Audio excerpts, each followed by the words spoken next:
Hello YouTube. Today I would like to present you a slightly different style of video where I guide you through a highlight of one of my recent games as well as an explanation as to my choices.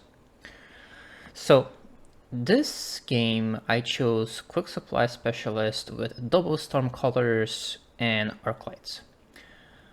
My opponent, having chosen Elite Marksman Specialist, does not offer a threat to me in terms of anything that flies.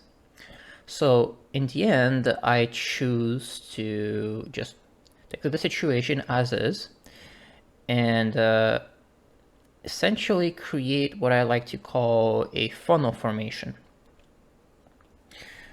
The thing about Stormcallers is that as much as they are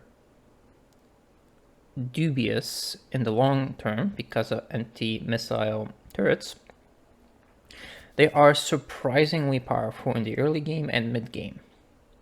So the idea is essentially to force all of my opponent units to go down the middle of the map and get absolutely annihilated by Stormcallers. By the way, a little detail, the reason why you sometimes want your Stormcallers to be vertical position to your opponent, despite your opponent not having any of their units vertically aligned, is because vertical Stormcallers, they fire off at a different rate. Essentially, they fire off one after the other, after the other, the other, and this allows for all the missiles to hit slightly more accurately in a cascading pattern, allowing for a lot more efficiency in terms of damage distribution as well as area affected. Thankfully, my plan mostly worked. Most of the units my opponent has summoned did in fact funnel through into the center of the map, but not quite. And now I'm looking at my options, and I feel like continuing with this strategy is probably best because it's gonna take a while for my opponent to reach an economical state where they can actually position themselves into building anti-missile turrets and actually do something efficient with them. Now, the thing that's I'm trying to avoid is a position where I get overwhelmed and I just lose the round while providing too much XP. By putting down something like a marksman, for instance, I can deal with the arc lights, I can deal with opposing marksmen, and I can potentially even handle the tanks to an extent. But as you see, my opponent has invested heavily into tanks and is currently trying to essentially to clear out the center area as quickly as possible so that they can eventually connect with my Stormcallers and kill them, especially the Stormcaller in the middle. And it's mostly working, but in the process of fighting me and killing most of my units, my Stormcallers are generating so much XP that I'm getting a sizable lead in terms of potential scalability later. This round is surprisingly close, as we don't really have enough chaff to stop our opponent from truly exploiting us.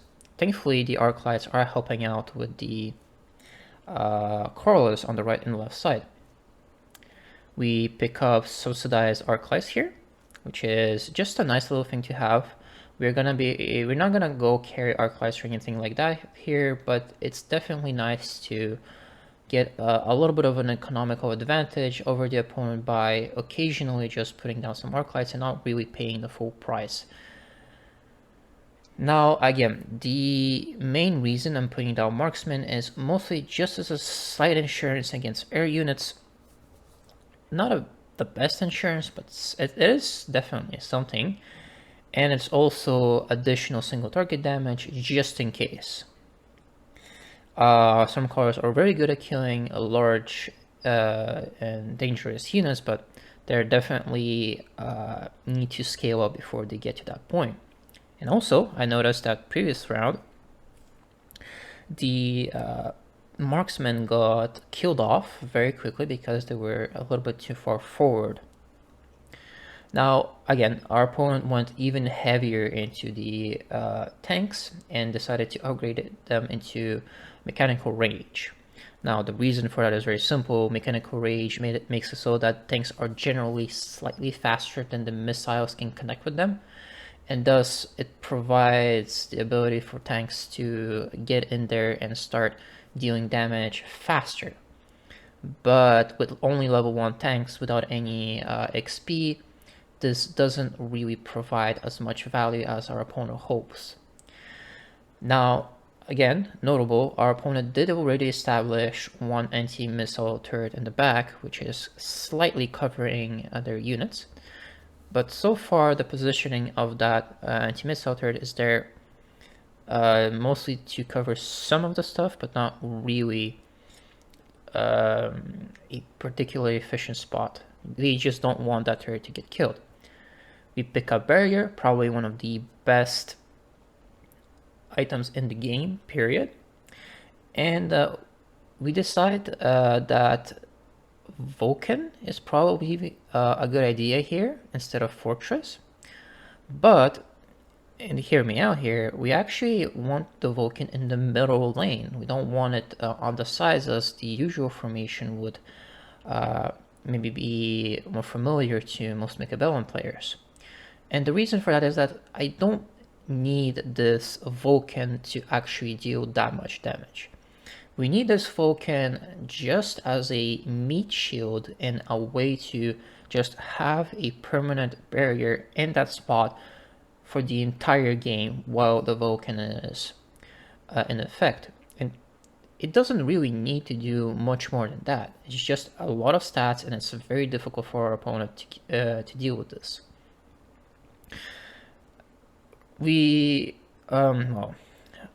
still consider the idea that it is possible to potentially go with the usual strategy, but as it turns out, my opponent had the exact same idea, but they put the Vulcan forward so that my fangs would get roasted and thus die much quicker.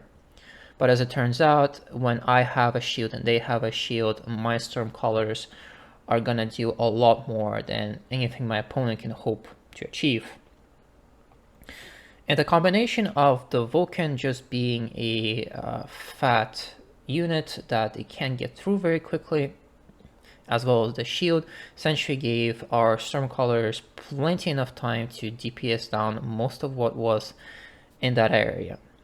We aren't perfectly killing everything, mostly because of the anti-missile turret in the back, but we have in fact cleared off most of our opponent's army and dealt some menial damage.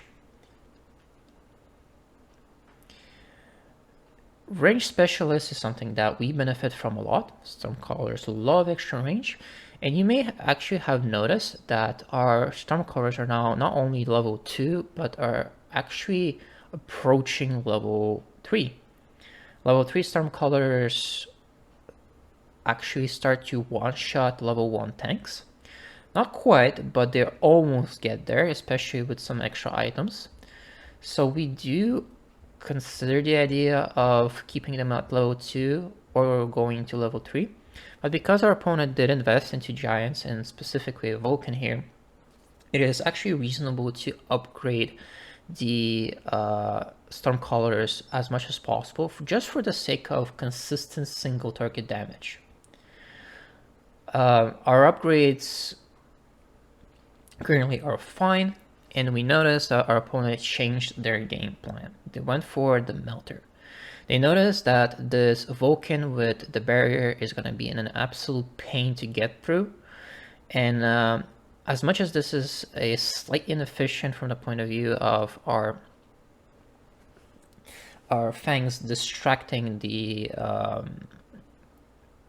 Melter for most of the early round, the Melter will in fact chew through the Vulcan very quickly and thus allow the tanks as well as the snipers or marksmen to actually start doing their magic. Now the thing again is that Stormcallers are decent at dealing single target damage, but they're not perfect.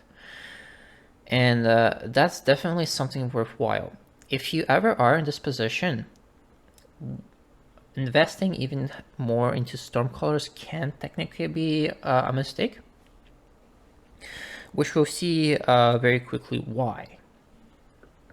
Now, a sub-Vulcan, not necessary here. We don't need the extra range of the Vulcan. We just want it to stay there as a meat shield. Not a repair kit, not particularly useful, because we already have a Knight and Hour Giant. And the massive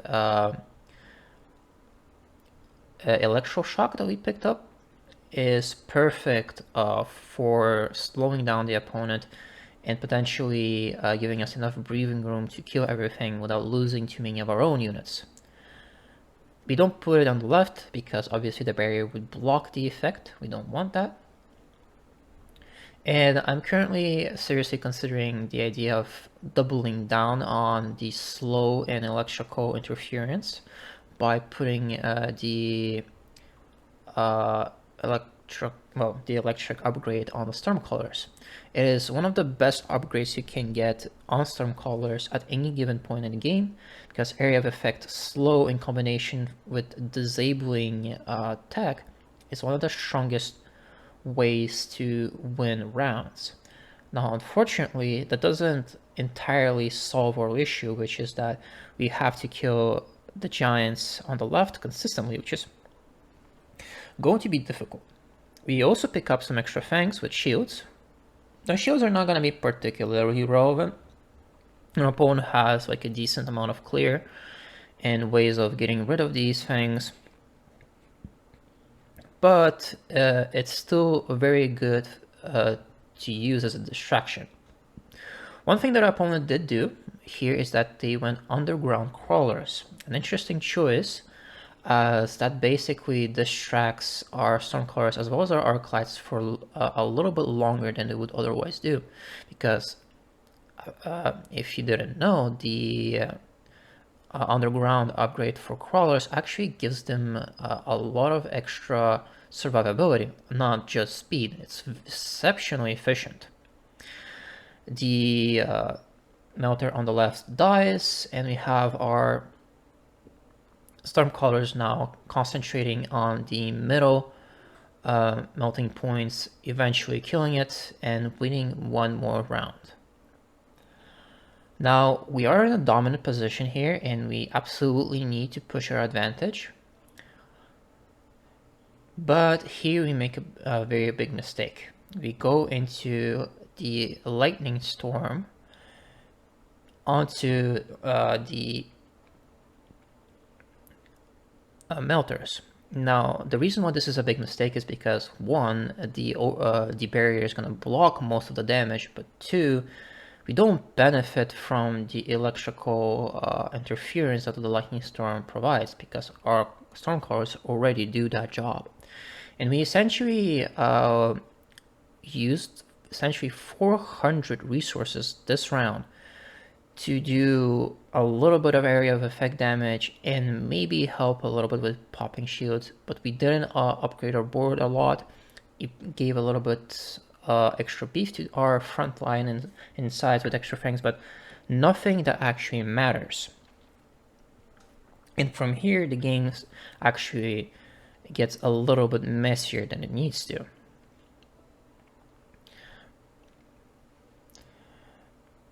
Obviously, the extra range was going to help with dealing with the opponent, and I'm personally hoping that this is going to be the last round and we actually start winning. But as it turns out, our opponent actually invested into not only Stormcallers, but Fire Stormcallers. They are literally setting a flame all over fangs and clearing out our middle section exceptionally quickly. So now the melters almost immediately connect with the Vulcan and proceed to kill, or specifically pave the way for, the tanks and mid-range units to kill our Stormcallers. It is an absolute disaster, and our opponent also invested into additional anti-missile turrets. So all the effort we've put in so far for winning the game is made naught. This is definitely not just annoying, but like a very quick way to throw the game. Definitely something I will note for myself in the future, and hopefully you will not do as well. Lightning Storm is a very strong skill, but it is definitely not the type of skill that you want when you are already electrically interfering with most of your opponent and you already have an enormous amount of area of effect. We skip Oversupply Specialist because we cannot afford the tempo loss, and I think my opponent also realizes that. Now, the thing is that I noticed that there's a massive amount of anti-missile turrets, and so my plan essentially was, let's overwhelm them. With launcher overload and extra range, Stormcallers essentially not just double their damage output, but also damage the amount of missiles in the air. So the anti-missile turrets actually don't do as much damage, and it's become less accurate quicker, allowing for the Stormcallers to do their job. Fortunately, we don't really have a decent solution to the fact that our opponent has Fire Stormcallers, which not only counter our Fangs, which is what we use to stop the melters from being particularly effective, but we are also in a position where the Fire Stormcallers counter our own Stormcallers, as fire is a very quick way of destroying these low health units like Stormcallers. Now we do run out of time here. I would have liked to have an additional shield here, but I think that's probably for the best that we didn't use our resources completely. We did make a mistake this round and overloading our command center and not using our resources correctly, but hopefully that won't be too big of a mistake. But as you already noticed, the fact that our Stormcallers are overloaded with extra range means that not only did their DPS double, but the amount of projectiles the enemy missile turrets are supposed to intercept also doubled. Unfortunately, the combination of the fire as well as the exceptionally beefy front line from these melters make it so that we eventually lose this round. That's unfortunate, but that's just how it is. We can't really invest too heavily into single target damage here outside of what we already did.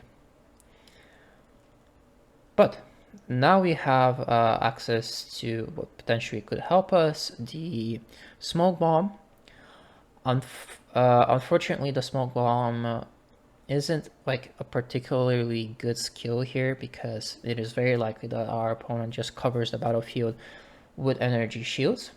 But I do get a bit of a eureka moment here.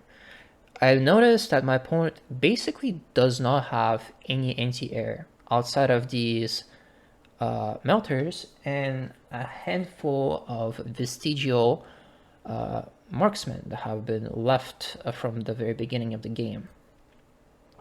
Considering that, I think, wait, aren't wasps just amazing here? They're gonna fly over the fire, connect with the opponent's ground army, potentially clear out most of the things that I care about, and on top of all that, they will probably actually break through and hit one of the buildings and even destroy them, giving me the advantage for the round.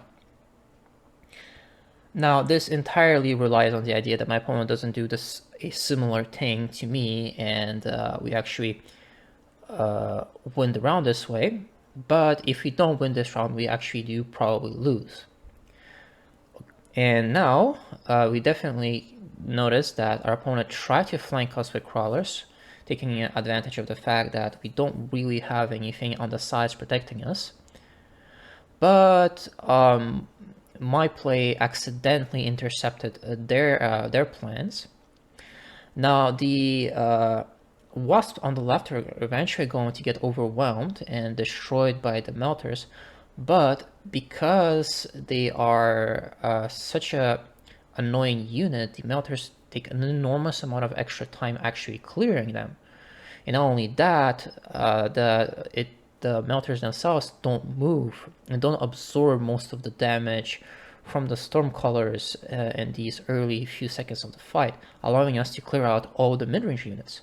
In the meantime, our double wasps on the right actually do push through the fortifications, connect with the tower, destroy some of the anti-missile turrets, and eventually we do clean up this mess and win the round and just about kill our opponent.